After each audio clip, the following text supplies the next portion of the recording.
And we are live. Welcome everyone back to another episode of our digital marketing spotlight. I'm excited for our guest here today, Upasna, who's been a speaker with us at past digital summits. Upasna, welcome. Hello. Thank you so much. I'm happy to be here. And we're going to call you Paz from now on. Great. we're on a first name friendly basis here. Totally. So Paz is a product manager at CNN.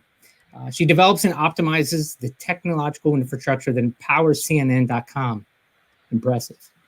I help do it along with a lot of other people. Oh, I'm sure it takes a team.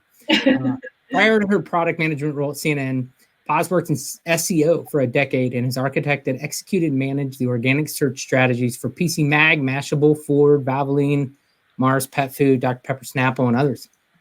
She has presented her thought leadership on product and search optimization at several tech conferences, including Digital Summit. And the highlight of her career was in May of 2019 when she was able to do a TED Talk in Dallas. And it was the same title of your session with us at Digital Summit, Optimizing for the Next Billion, Building Sustainable Digital Experiences for Changed Audiences. And we'll talk about that a little bit as well today. So welcome. I'm glad to have you here. Yes, I'm super excited to be here. Thank you again. So tell us a little bit about your role at CNN and how you got started there and what you do and what you're up to. Yeah, absolutely. It's just been a little over a year now, and I've traversed this non-traditional and non-linear journey throughout my entire career, and this transition for me to product management was definitely no different.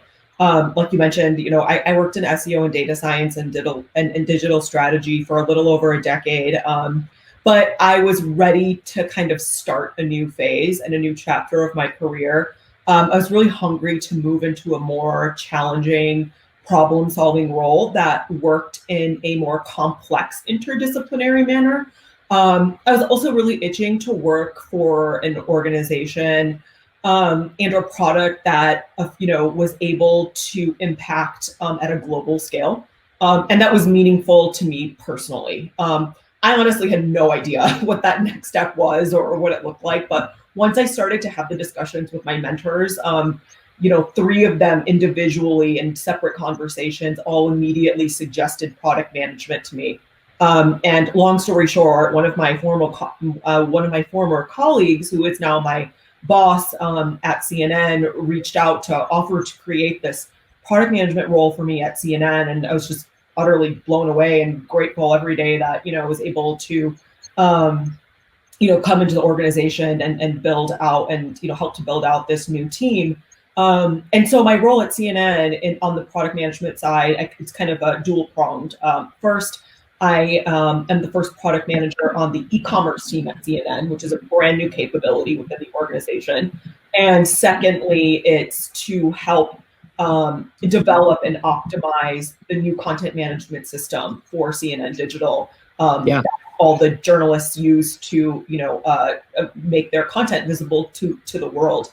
And so it's been an exciting and crazy year, but I couldn't be more thrilled to be here and a part of this amazing group. That's great. And yeah, great organization. So something you touched on there that I wanted to ask you about is you talked about how it was boss who basically created that role for you. And something I've noticed in my career, and we've talked about quite a bit, is it really helps to have that sort of career advocate, right? Someone who's invested in your career. And I know you've done a lot of work mentoring women, et cetera. So talk a little bit about like the importance of that and how that came to be. Absolutely.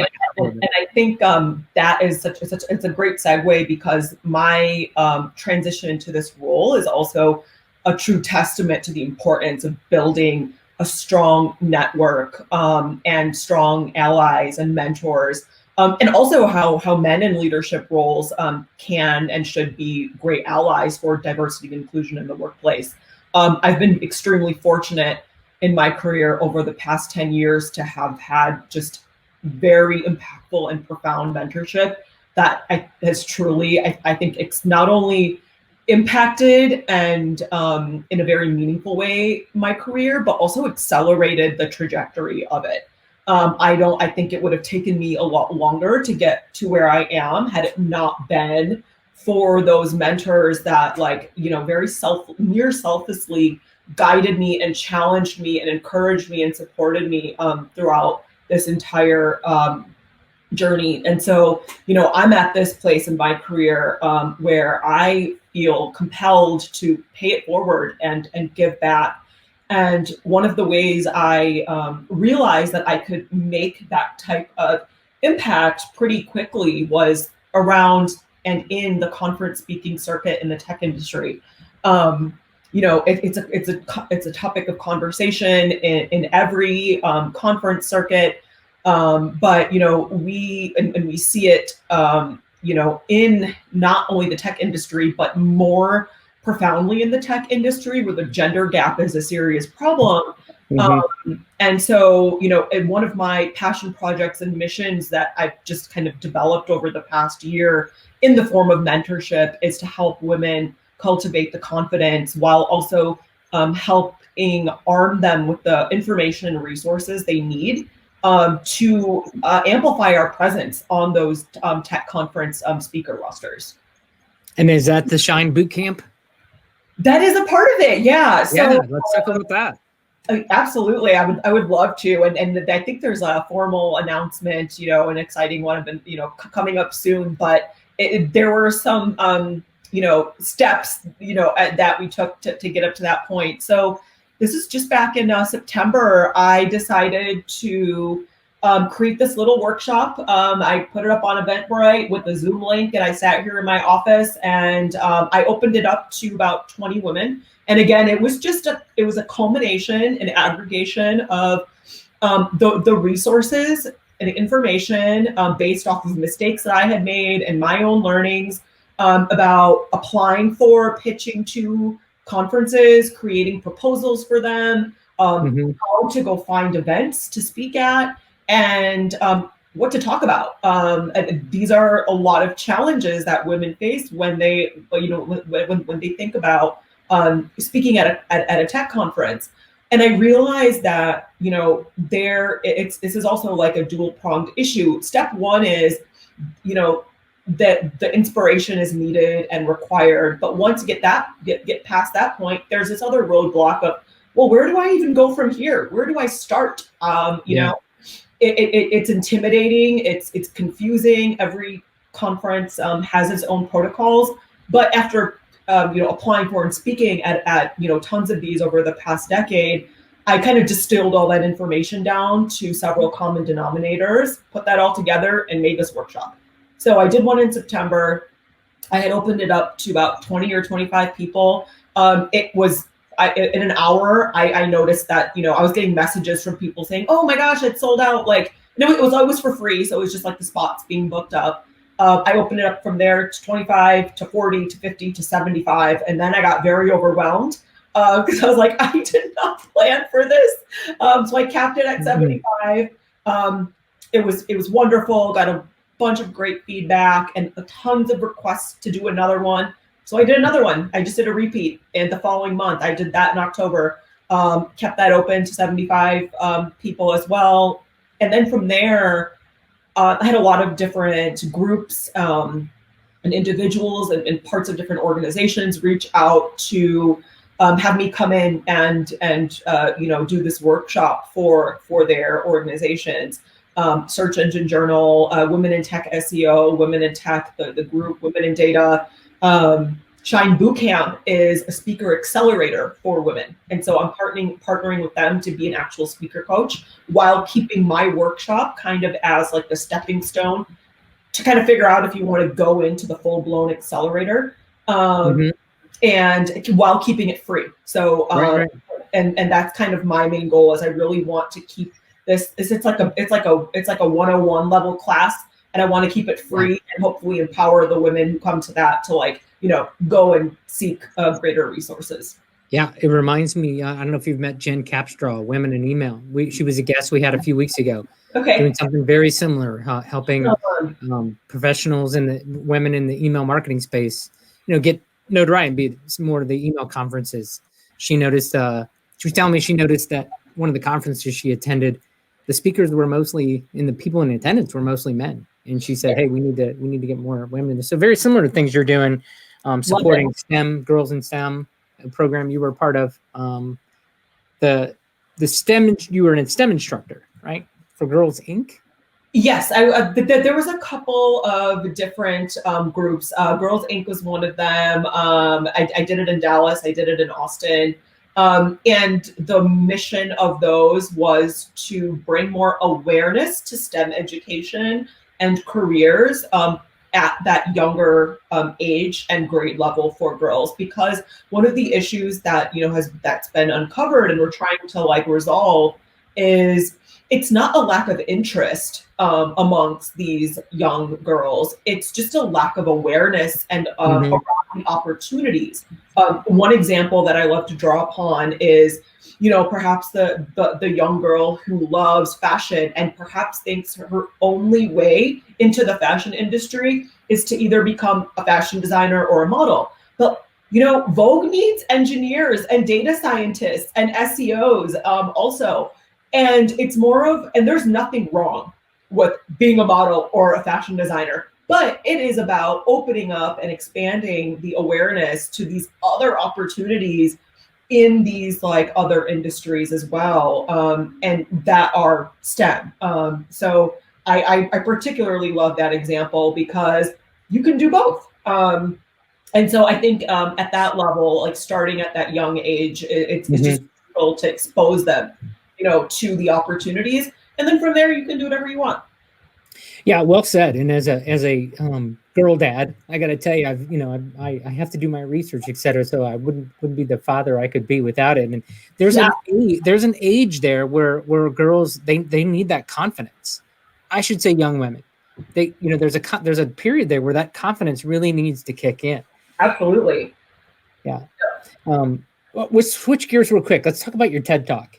Yeah. I'm interested to know why that story and how you came to a couple of questions here. Why that particular story, and how did you get that to become a TED Talk? Because I've known a few people who have gotten to do TED Talks, and I know their story, but I'd love to hear yours.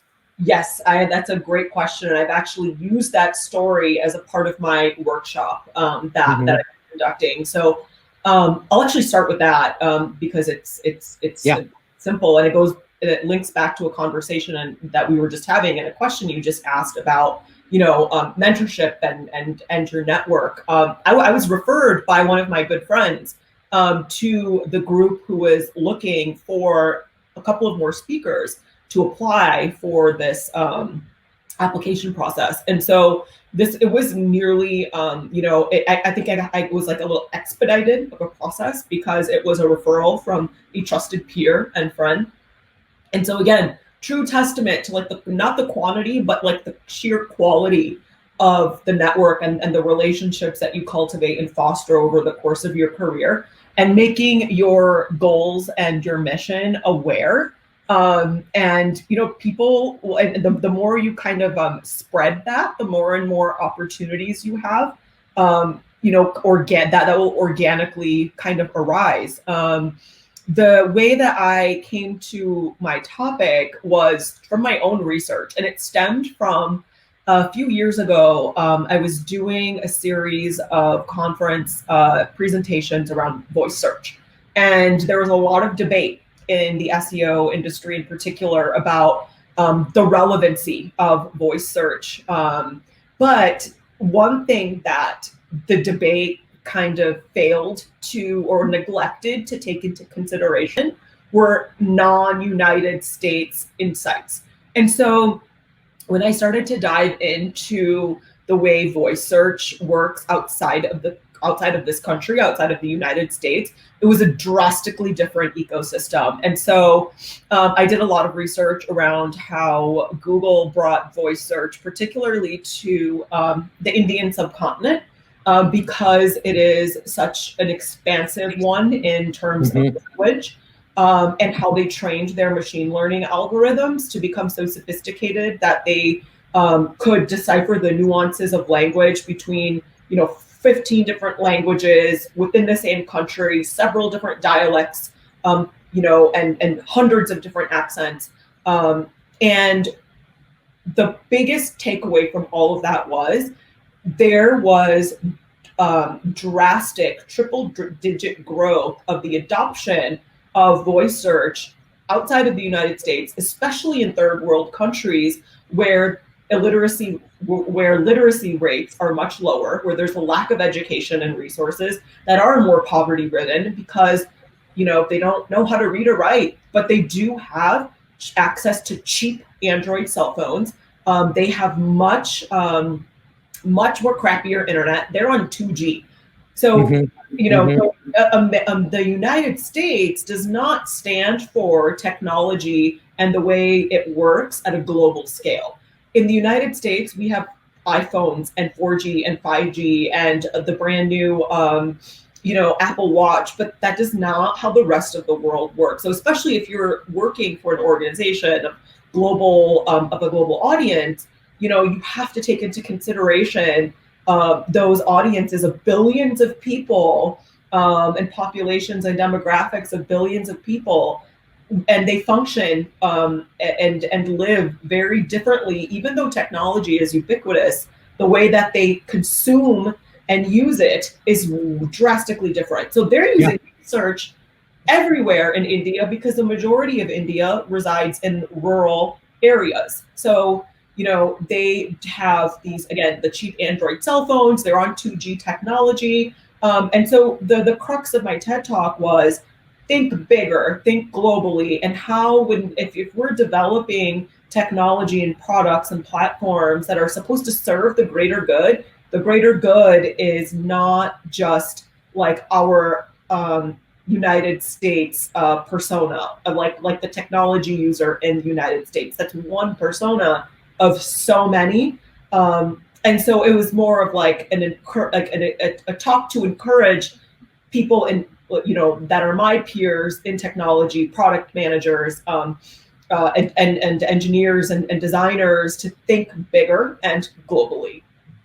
Yeah, and I would encourage anybody to Google it and check it out. It's a Upasna TED Talk, and I think there's a two-pronged story to that does apply a little to the U.S. where we're seeing it now, particularly with the many of the schools going virtual. People forget that my wife is a nurse, and it's often referred to as the underprivileged population. But you're lower income, you're right. Their access to the internet is limited, and a lot of times it's down to just a mobile phone. Exactly. So schools working to get laptops in their hands, things that all very important. I mean, it's often referred to as the digital divide, and it's a real issue and something that anybody who's in technology needs to be aware of and be thinking about. Absolutely. I think that's a great and relevant example. I was discussing, I feel like I need to do a follow-up or of some sort on that presentation and topic because of its increased relevancy in the United States now for the exact same reason that you just described. I just helped you with your next TED Talk. I love it. Yes, you did. I'm gonna give you full credit for it. All right, I'll take it. Speaking of speaking, how has this year been? You've done a lot of speaking and got some notoriety with the TED Talk, et cetera, and your work that you're doing with the Shine Bootcamp around that. This year's been a bit crazy. What's your feedback for others on the virtual conferences? What are you thinking about those so far? I love them for specific reasons. I hear that a lot from speakers. You don't have to travel. I mean, I miss travel. Like that is like not even for speaking. Like that's just my passion and hobby. So if there's anything I miss the most during quarantine and this pandemic, it's to be able to just freely travel. However, I do think there are some serious pros to this kind of forced complete virtualness. One is the sheer accessibility of these conferences, right? For two reasons. One that it's all digital, so anyone can access it. And two, it brings the cost down for attendees dramatically and for the organizers. So, it's cheaper for everyone, making it even more accessible. So I think that's amazing. I would hope that, as we transition into a safer, post-pandemic world, that there's a hybrid of the two. Speaker, I'll say, I actually think it is so much more challenging to speak virtually because you have no feedback from the audience, right? Right. Yeah, it was weird the first couple of times I did it. I think the very first one I did was back in March or April with you guys with Digital Summit was my first pandemic. In May. Yeah, it was in May. Yeah. Okay.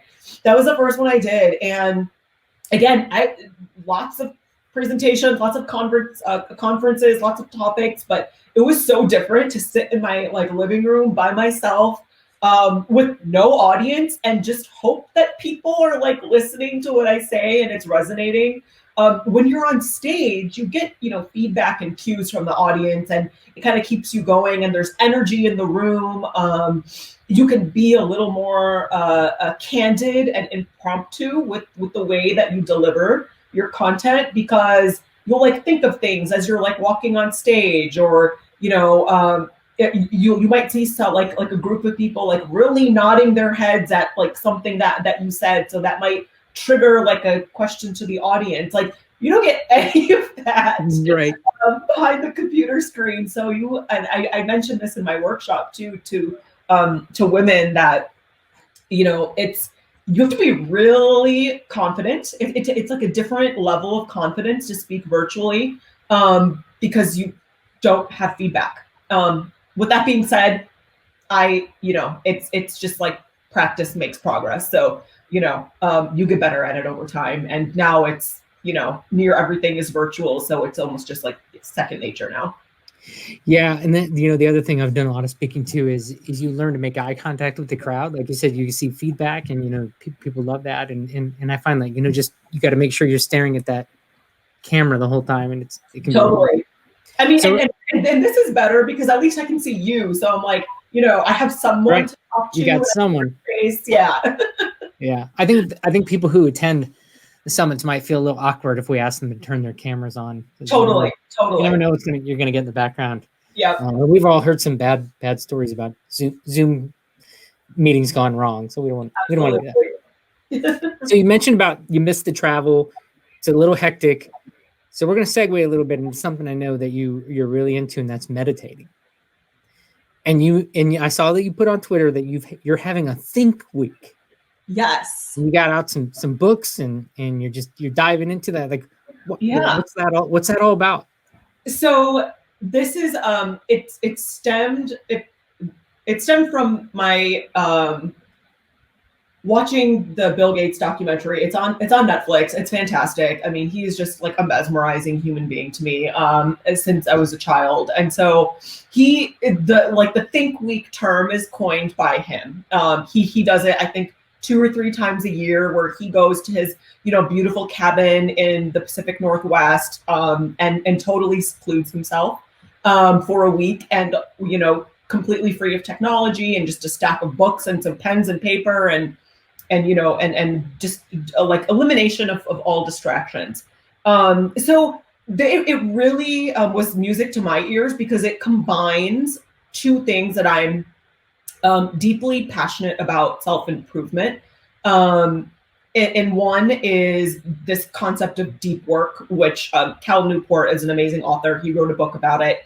And it's about, eliminating distraction to really focus your energy and time on one task, and, for a finite amount or chunk of time. So I've even structured a lot of my work days that way now, where I'm okay, this is a work block, no phone, no meetings, no Slack.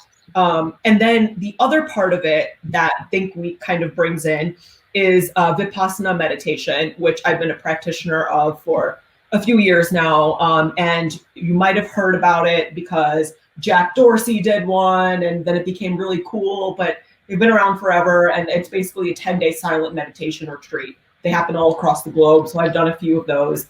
And the point of that is eliminate all distractions, and it's self-purification through self-observation. There's no, chanting, or you're not focusing on an external thing. You just sit there with yourself for 10 days without talking to anyone, and you just focus on the feeling of your respiration. That's all you do for 10 days. And it profoundly— I can't go 10 minutes without talking to someone. It's pretty crazy what the mind is capable of doing. And so anyways, I watched the documentary and I was like, this sounds fun and great. It combines like a lot of the methodologies of Vipassana meditation and deep work principles. And so I being on the e-commerce team and politics, and the election is over now. So it was a crazy few weeks at CNN.